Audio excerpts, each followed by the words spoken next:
Fala rapaziada, camisa 3 levando o Santos adiante novamente. Seguinte, o Santos empatou contra o Bragantino fora de casa e esse é um resultado para a torcida do Santos se lamentar muito os 2 pontos deixados pelo meio do caminho. Mas antes de nós falarmos sobre essa partida, quero pedir para vocês se inscreverem no canal, deixarem seu like, ativarem o sininho, comentarem no vídeo, compartilharem o vídeo também. Tudo isso é de extrema importância, dá essa força pro canal para que a gente possa continuar crescendo e levando o Santos adiante, fechou?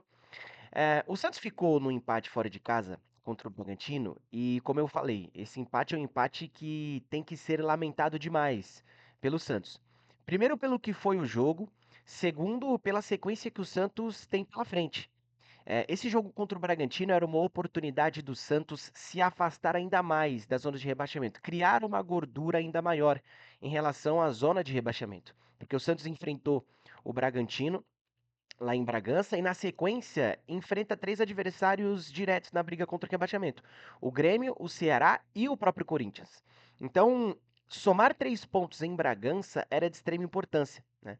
Até porque a rodada ela não foi boa para o Santos, né? Já que o Vasco, o Grêmio e o Atlético Mineiro venceram os seus jogos e se distanciaram da zona de rebaixamento. E ainda tem o Ceará, que pode se distanciar ainda mais, já que pega o São Paulo no Morumbi, enfim.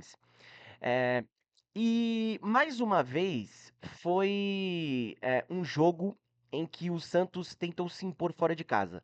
Mais uma vez foi um jogo em que o Santos ele tentou ser protagonista desde o início do jogo, né? Fazendo valer aquilo que o Vojvoda tinha dito na sua primeira coletiva de imprensa, de que o Santos iria jogar para frente, de que o Santos iria tentar ser protagonista, jogando tanto dentro quanto fora de casa, e foi isso que nós vimos desde o início do primeiro tempo.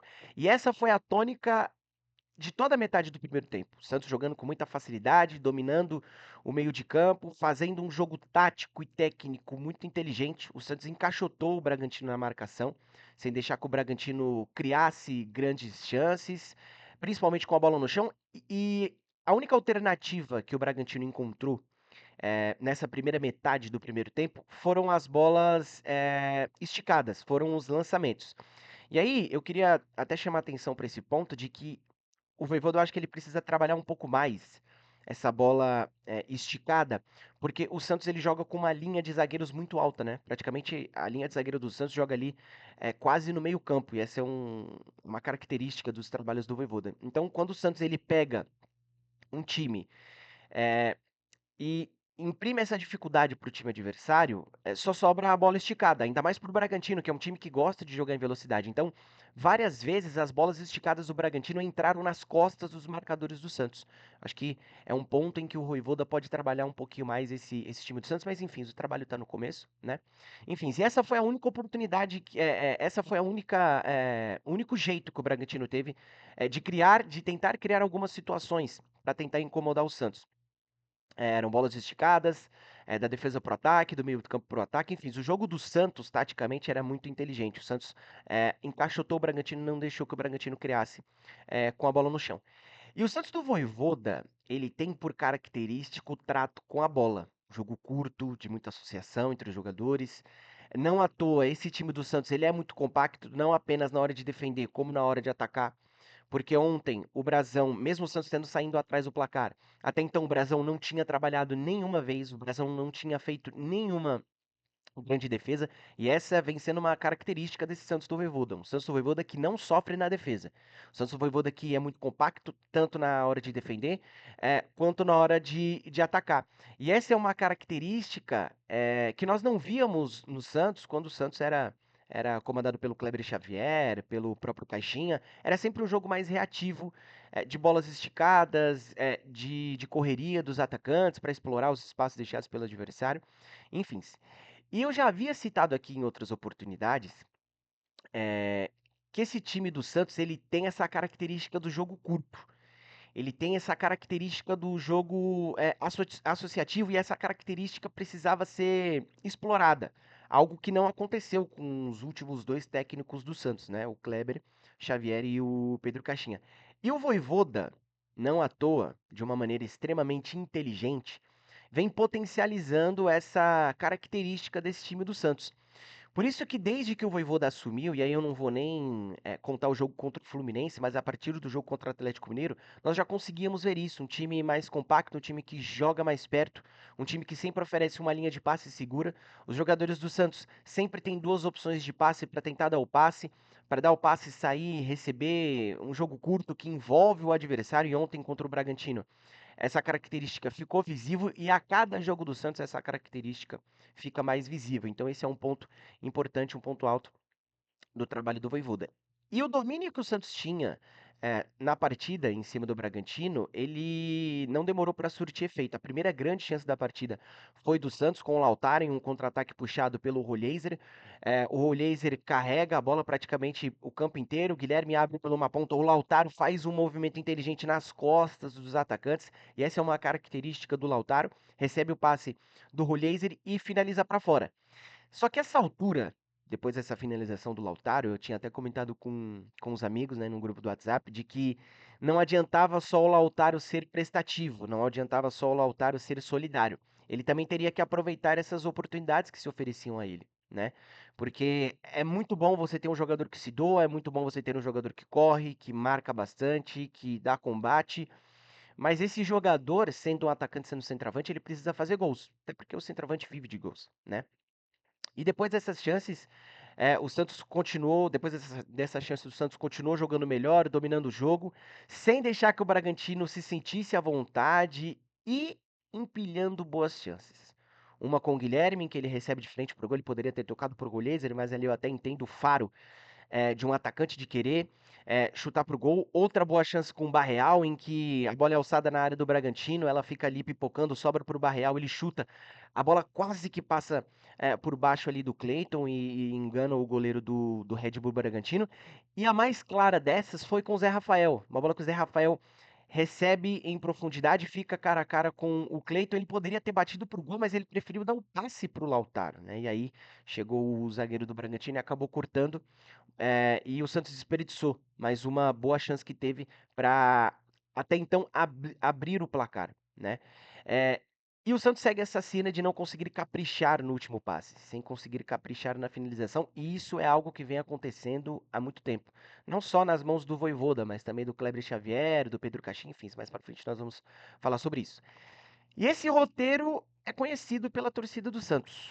Time jogando bem, criando chances, desperdiçando grandes chances e quem sai na frente é o adversário. E foi exatamente isso que aconteceu nesse jogo contra o Bragantino. O Bragantino que não tinha criado nenhuma chance até então. O Bragantino que não tinha incomodado o Santos, o Bragantino que não tinha feito o Brasão fazer grandes defesas e o Bragantino que aproveitou a única vez no primeiro tempo em que o time do Santos cedeu o mínimo de espaço. E o mínimo de espaço no futebol é muita coisa, né?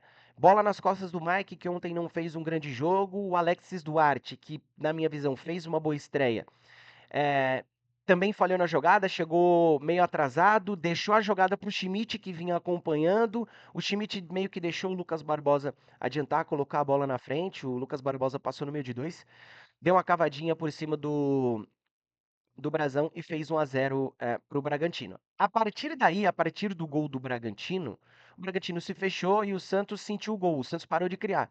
E dentro dessa falta de criação do Santos, aqui é um ponto que eu queria até chamar atenção, em relação ao Roleiser, porque o Roleiser, ele, no desenho tático, ele é o meio armador do Santos. Só que no jogo de ontem eu senti o Roleiser caindo muito pela direita, porque é uma característica do Roleiser, porque o Roleiser, no Estudiantes, no Benfica, ele era um ponta-direita e ele se destacou dessa maneira, principalmente no Estudiantes, né? Jogando pela direita, trazendo por dentro, chutando muito ao gol, e essa não é uma característica que nós estamos vendo tanto o Roleiser ter no Santos, enfim.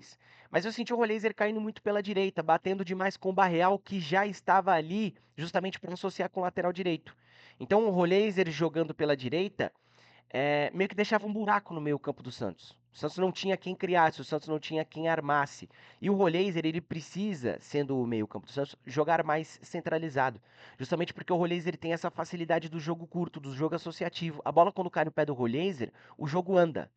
O jogo se desenrola para o Santos. E ontem jogando mais pelo lado direito, eu senti falta do Roleiser na meio. Eu senti falta do Roleiser tentando criar alguma coisa para o Santos. Enfim, eu acho que esse é um outro ponto também que o Vojvoda precisa trabalhar. A não ser que, de fato, seja isso que o Vojvoda peça para o Rollheiser, né? O Rollheiser cair mais pela ponta direita para associar com o Barreal, para jogar junto com o lateral direito, enfim.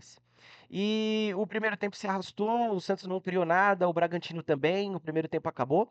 E nos restava saber se o Santos teria a mesma força mental que teve, a exemplo do jogo contra o Cruzeiro, para ir para o intervalo perdendo e virar o jogo mesmo jogando fora de casa.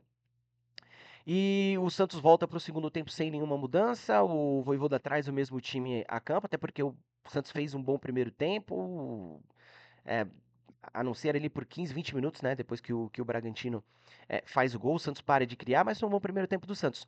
E o segundo tempo começa com uma rotação bem abaixo, não só do Santos, mas também como do Bragantino, né? Os times errando muitos passes, errando muitas jogadas, errando os gestos técnicos e sem conseguir criar grandes chances, né? E o Santos sem conseguir dar aquele ritmo na partida, como foi no primeiro tempo, ditando ritmo, enfim. Só que aos 10 minutos, em uma ótima jogada do Santos, e essa jogada do Santos ela precisa ser bem destrinchada, porque ela envolve dois jogadores que estão sempre sendo alvo da torcida, né? O Schmidt e o Guilherme. O Schmidt recebe a bola no meio campo, e aí essa é uma característica do jogo do Schmidt que vem crescendo com o Vojvoda. O Schmidt está sendo um jogador que joga muito para frente. O Schmidt sempre procura o passe para frente, até porque ele tem opções para fazer isso. Como eu disse, o Santos é um time que sempre está oferecendo opções para quem está com a bola. O portador da bola, quando ele ergue a cabeça, tem sempre duas boas opções de passe. E o Schmidt é um jogador que está sempre jogando para frente, sempre buscando aquele passe para colocar a jogada à frente. Foi exatamente isso que aconteceu no primeiro gol do Santos. Ele recebe pela esquerda, ergue a cabeça, encontra o Guilherme na lateral. O Guilherme, ele dá um passe de primeira. E aqui está um outro ponto. Que o Guilherme, em determinadas situações, ele segura demais a bola. O Guilherme, ele tem sempre aquela jogada, né? Recebe, dá aquela gingada para cima do marcador e volta a jogada. Então, assim, se você não vai conseguir desenrolar a jogada, se você não vai conseguir ir para dentro do marcador, se você não vai conseguir encontrar uma tabela, uma triangulação para ir ao fundo, volta a bola para trás. Mas volta de uma maneira rápida, justamente para você conseguir girar o jogo de uma maneira rápida, para que você consiga encontrar espaço na defesa adversária. E o Guilherme, ele segura demais a bola. E é o que nós já viemos, né, é o que nós estamos dizendo aqui em vários outros vídeos, em várias outras oportunidades. O Guilherme, ele demora para tomar decisão e isso atrapalha o time do Santos. E quando o Guilherme toma decisões rápidas, o jogo do Santos flui. Foi exatamente isso que aconteceu no gol. Guilherme recebe, já dá o passe de primeiro para o Souza, naquela característica de sempre que nós conhecemos, né? O Souza é um lateral que apoia muito mais que o Escobar, tem mais qualidade na frente, né? E aí, essa lateral esquerda do Santos é uma espada de dois gumes, porque você tem um lateral que ataca muito bem e que sempre é uma opção para ir ao fundo, mas você também tem um lateral que defende melhor, que tá sempre brigando, que tá ali dando sangue, enfim, é uma boa dor de cabeça pro Vojvoda. O Souza naquela característica passa, vai ao fundo e dá um passe para o Lautaro. O Lautaro chega atacando a bola e faz o gol de empate do Santos. É, apesar de não ter voltado com a mesma rotação para o segundo tempo, esse empate do Santos ele foi merecido, tá?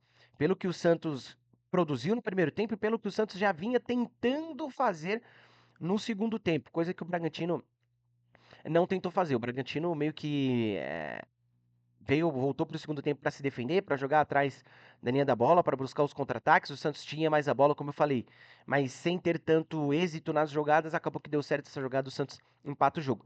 E a virada não demorou para acontecer justamente por conta disso, porque o Santos tinha mais a bola, justamente porque o Santos tinha mais volume, mais ímpeto de jogo.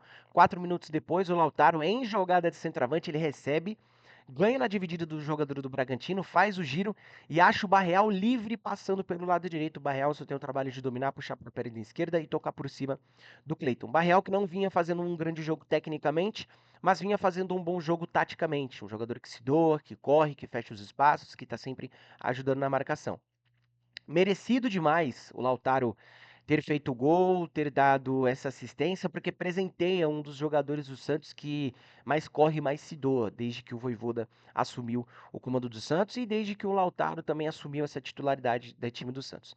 E por falar em Vojvoda, depois do segundo gol do Santos, eu acho que o Vojvoda mexeu mal no time do Santos. Sacou o Barreal e o Rollheiser, e aí aqui tem um ponto de que o que chega para nós dos setoristas que cobrem o dia a dia do Santos é de que o Rollheiser, ele tá com um probleminha no joelho, de que ele não vai conseguir jogar todas as partidas, enfim. O fato é que o Vojvoda sacou o Barreal e o Rollhazer, que estavam ajudando o Zé Rafael, em outro bom jogo, a ditar o ritmo do Santos, a cadenciar, acelerar, enfim, procurando o jogo curto, prezando pela posse de bola, fazendo o Bragantino correr atrás do Santos. E ele sacou o Barreal e o Rollhazer para colocar o Cabadeiro e o Brahimi. Nitidamente, e aí esse é um problema do Santos, de que o Santos ele tem um elenco desequilibrado. Você tira Barreal e Rollhazer, entra Cabadier e Brahimi e o nível caiu. Acho que o Vojvoda poderia ter segurado um pouco mais, até porque o Rollhazer ele fala quando ele sai do campo, né? Ele fala que dava para ter segurado um pouco mais, dava para ir um pouco mais, ele estava se sentindo confortável. Acho que o Vojvoda poderia ter segurado um pouco mais essas mexidas, enfim, coloca o Cabadeiro, coloca o Brahimi e nitidamente fazendo essas alterações, o Vojvoda ele deu uma cara para o Santos, uma cara de que ele ia contra-atacar, uma cara de que ele ia explorar os espaços deixados pelo Bragantino. Espaços esses que não foram explorados de uma maneira muito eficiente. Até porque depois das alterações do Bragantino, é, que não incomodava tanto o Santos no campo de defesa, ele passou a ficar mais com a bola. Ele passou a ter mais posse, girar o jogo de um lado para o outro, ter algumas chegadas a mais. Enfim, em uma dessas chegadas, o Bragantino arrumou um escanteio. E aí, numa cobrança muito boa do John John, o Pedro Henrique sobe sozinho, sozinho, livre de marcação. Essa zaga do Santos, que jogou ontem, o Alexis Duarte e o Luan Pérez, não é uma zaga que privilegia tanto o jogo aéreo, não é uma zaga que tem o jogo aéreo como seu forte, nós já falamos isso aqui, enfim, destrinchando os jogadores do Santos. Enfim, mas quem estava na jogada era o Mike e o Luan Pérez. E aí ficou essa indecisão, vai Mike ou Luan Pérez, vai Mike ou Luan Pérez. Nenhum dos dois foi, o Pedro Henrique subiu sozinho, cabeceou e empatou o jogo pro Bragantino. A partir daí o jogo ficou morno, o Santos perdeu aquele ímpeto criativo, perdeu aquele ímpeto ofensivo. O Bragantino, pela postura que adotou depois do segundo gol, ele se deu satisfeito com o empate e a partida terminou em 2-2. Empate amargo para o time do Santos, empate que é para o torcedor do Santos, para o Santos em si, se lamentar, porque são 2 pontos deixados pelo caminho, porque o Santos fez por merecer, o Santos jogou bem, o Santos fez uma partida melhor que o Bragantino e acabou cedendo o gol de empate. Aliás, bola aérea, né? Bola aérea que continua sendo o calvário desse time do Santos. Enfim, a ver as próximas movimentações do Santos. O Santos volta a campo contra o Grêmio na quarta-feira e é um jogo de 6 pontos. Porque, se eu não me engano, se o Santos vence o Grêmio, o Santos passa o Grêmio e aí começa a dar uma respirada maior dentro do Campeonato Brasileiro. Se você ficou até aqui, peço para você deixar seu like, ativar o sininho, comentar no vídeo, compartilhar o vídeo, se inscrever no canal, dar essa força pro Camisa 3. Fechou? Tamo junto, rapaziada. Até a próxima.